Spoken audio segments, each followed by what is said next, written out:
Hey everyone, Aaron here from MTGChallengers, and welcome to another Magic the Gathering deck tech.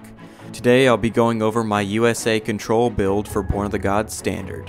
So this is a control deck that Evan really likes. I put it together for him. As the name would imply, it features the colors of red, white, and blue. It's also probably my favorite control deck to play. It's not the best one out there. Blue, white, and Esper are probably better in terms of pure stats, but USA does have a few advantages and win conditions that the other control decks don't have access to. So let's get started with the cards here. Like a lot of control decks these days, I'm playing one Aetherling as the only creature in the deck. Have to leave plenty of room for all the instants and sorceries and things like that.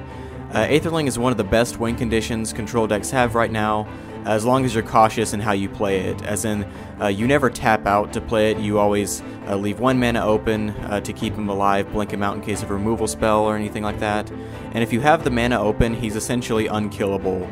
And once you have him established, you'll pretty much win every game. He's a really quick clock for your opponent. Moving on to the bulk of the deck, which are of course the spells, I have two Azorius Charm. Control decks moved away from this card for a while during Theros, but the format is slowly but surely speeding up as the two-colored aggro decks are getting the mana bases that they need to be competitive, as well as some really aggressive powerhouses like Brimaz. So I felt I needed a couple of charms to keep the faster aggro decks from getting out of hand. It deals with stuff like Advent to the Worm really well. The token will just die because tokens can't return to the library, of course. And if nothing else, it's a cantrip. I also have Izzet Charm in here, 2 copies of it as well. It's really handy. It can take out quick guys with the 2 damage ability. It can be good against control decks with the counter ability. And you can dig through your deck and get rid of dead cards with the draw 2 discard 2. Then I have 3 copies of Mizzium Mortars. One of the advantages in running red for this deck, it can take out big guys like Loxodon Smiter, Brimaz, Stormbreath Dragon, and Blood Baron of Vizkopa at a fairly cheap cost. And since this is a control deck, the Overload will actually be used a good bit as a substitute for Supreme Verdict. Then I have my counter spells. I have 3 copies of Dissolve and 1 Counterflux. I normally run 4 Dissolve in control decks, but I thought Counterflux was worth it as a one-of since I have access to red, so I just did 3 in 1 there. Dissolve is just really good since it counters a spell and it does let you scry as well, which is a nice combo. And Counterflux is nice to have in the control matches. It's just nice to have a counter spell that they can't do anything about really. So other than that, they're counter spells. They shouldn't require much explanation. Then I have 1 Warleader's Helix. It's a nice one-of spell. It's a tad expensive in terms of the mana cost, but it is 4 damage at instant speed. It can be dealt to players, so I can take out a Planeswalker, which is really nice. And it does allow you to gain a decent bit of life, which can be important. Then I have the typical playset of Supreme Verdict, one of the most important cards in the deck, and it's been a pillar of control decks since it was printed. Control decks just need a Wrath effect, and it's a very fine one at that. Also typical of control decks is Sphinx's Revelation. I'm running a playset of it as well. Another pillar of the control archetype in Standard, just a way to draw a whole bunch of cards and gain a whole bunch of life, and really, who doesn't want to do that? It also combos really well with the next card I have, Fated Retribution. I have 2 copies of it. One of the new cards from Born of the Gods, and I think easily the best card in the Fated cycle. Aggro decks just don't see this coming, an instant speed board wipe. So you're at 7 mana, they think you're just going to tap out for a Revelation, so they alpha, and you cast Fated Retribution in response and just completely blow them out. It includes Planeswalkers as well, which can be nice against the green-red creature decks that are running Garruk, Domri, and Xenagos, as well as the other control decks, provided it doesn't destroy yours as well. Then I have another pillar blue-white card, Detention Sphere, 3 copies of it. It's just an all-purpose removal spell. It gets rid of just about everything. Takes care of Pack Rat and tokens so well. Good against Master of Waves and Thassa and Mono Blue, Burning Tree Emissary and Red-Green, Planeswalkers. There's just very few things that it can't deal with, so it's great to have it in here. Then I have a playset of Jace, Architect of Thought. An incredible card, mostly for his -2 ability. That's the way most people use them, including me. It lets you dig through to your win conditions, removal spells, and whatnot. And his +1, while not used as much, can be a significant barrier to aggro decks that are playing a lot of little creatures. It can really damper their attacks quite a bit. Then I have probably the coolest win condition in the deck, 2 copies of Assemble the Legion. It's one of the advantages of having access to red. It's just a guaranteed win if they don't remove it. It doesn't even matter if, like against control, they Supreme Verdict or Fated Retribution all the tokens away. The next turn you'll just get even more. And against aggro, they're pretty much completely screwed. You'll just have so many creatures, none of their attackers will get through, and you'll just overwhelm them eventually.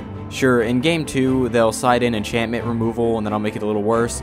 But in game 1, if you get it out, it's almost a guaranteed win. And then I have the final spell, 3 copies of Elspeth, Sun's Champion. She's become quite commonplace as a win condition for mid-range and control decks, and she certainly doesn't disappoint here. It's so good against basically every deck. You just create tons and tons of tokens that will be able to protect her, and then you ultimate her and all those tokens fly over and kill your opponent really easily. Her -3 is also useful against Stormbreath Dragon and Blood Baron of Vizkopa. Those can be a bit of a problem for the deck since they have protection from white, so in case you don't draw those Mizzium Mortars, her -3 can be a good alternative to deal with those creatures. So that's it for the spells. Moving on to the mana base. As can be expected, I'm running playsets of the 3 Shocklands in the deck's colors, so 4 Hallowed Fountain, 4 Steam Vents, and 4 Sacred Foundry. I'm also running playsets of the Scrylands in the colors, so 4 Temple of Enlightenment and 4 Temple of Triumph. Unfortunately, the blue and red one still isn't available, it along with the black and green one. They were left out of Born of the Gods, unfortunately, so that's one drawback of this deck as opposed to like Esper. That is, you don't have access to all of the rare dual lands yet, but it will be here soon enough with Journey to Nyx, and the deck will only get better as a result. Then I have 2 Azorius Guildgate and 2 Izzet Guildgate. Just more mana fixing. Their entering tapped doesn't really matter for control decks, they're not focused on speed of course. Then I have 1 basic island for a total of 25 lands. That's actually somewhat low in terms of control. Most control decks run 26 lands, some even 27. But in my experience playing this deck and watching friends play it, hitting land drops is rarely a problem. And if you're running low on lands in your hand, I do have the charms, which can draw cards and help with that. So that's it for the main deck. Let's move on to the sideboard. First, I have 3 copies of Brimaz, King of Oreskos.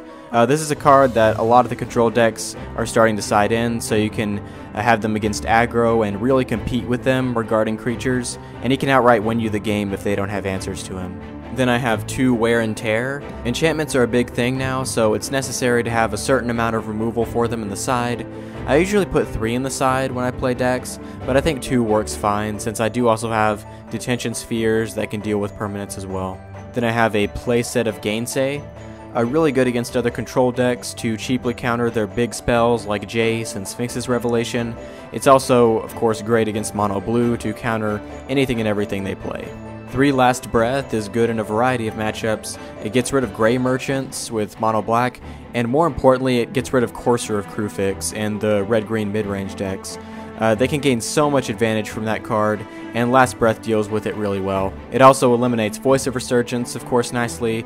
It exiles it so they don't get the token. It's also just good up against aggressive decks in general to have a quick removal spell. Then I have 1 more Mizzium Mortars in the case of Stormbreath Dragon, Blood Baron of Vizkopa, Brimaz, any deck that relies on the big high-impact creatures. I have 1 more Detention Sphere just in case I need the permanent removal, and again, it's good in basically every matchup. And finally, I have 1 Jace Memory Adept for the Control Mirror. Those games usually last quite a long time, so I can just play Jace and use a 0 ability over and over and mill them out. So that's it for this deck tech. Thank you all very much for watching. To see these decks in action, check out our gameplays, and also be sure to keep up with the other deck techs that we upload. Thanks for visiting, and if you like what you see, subscribe for more Magic the Gathering content.